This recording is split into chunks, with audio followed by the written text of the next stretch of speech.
Fi wedi dod draw i'r gorllewin I siarad â Nathan Brew, dyn busnes a cyfarwyddwr masnachol. Shmai. Helo, shwmai. Neis I gwrdd y ti, Nathan. O ddiwedd. Am eistedd? Ie, brilliant. Great stuff, diolch. Sut oedd hi'n tyfu lan yn Mrynaman? Pa fath o le oedd e'n lle homogenous, oedd e'n wyn iawn? Mae gofion fi o tyfu lan, y plentyndod fi yn Mrynaman, yn rhai melys iawn. Maen nhw'n cymuned croeshawgar iawn, caredig iawn, a beth, nhw'n mor accepting I ni fel teulu.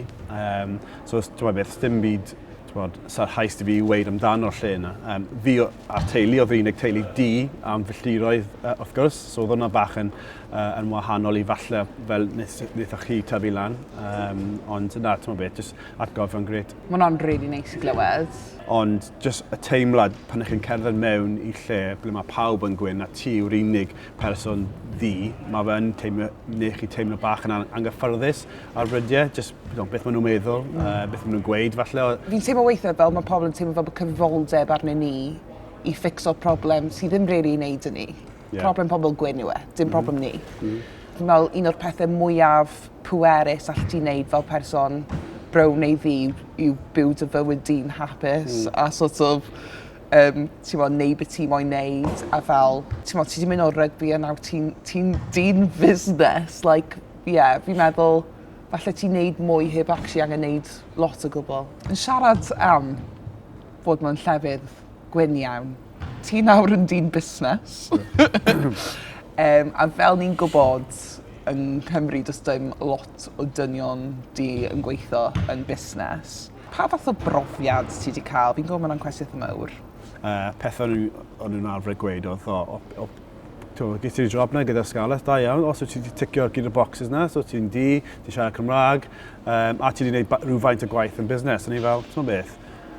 Na, fi wedi gwneud lot fawr o gwaith yn busnes. A'r ffaith bod fi'n siarad Gymraeg, mae hwnna'n helpu, yn sicr, achos just social fabric y cymuned, maen nhw gyd yn siarad Gymraeg, so bydde fe'n helpu, wrth gwrs.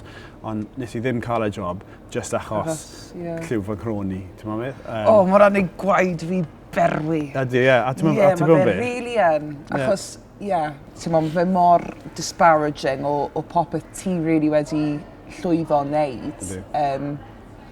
A ti'n heiddi pob clod sy'n dod ato ti, mae hwnna'n amlwg. A mae fe'n ffordd I roi pobl lawr hefyd, fi'n credu, yn wedig pobl di.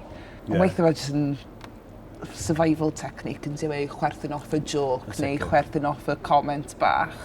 A dw, ti'n meddwl beth, ers I fi clywed profiadau pobl ddi Cymraeg eraill, so ar ôl y pawb a'i farn pys na, ond hefyd ar ôl gweld y cynrychiolaeth eraill sydd ar gael dros y Cymru gyfan. Mae wedi rhoi bach o hyder I fi hefyd, so ges I cyfle falle I cael gair dy'r person, un o ffrindiau fi, nath ddweud hwnna, just yn y ffordd iawn.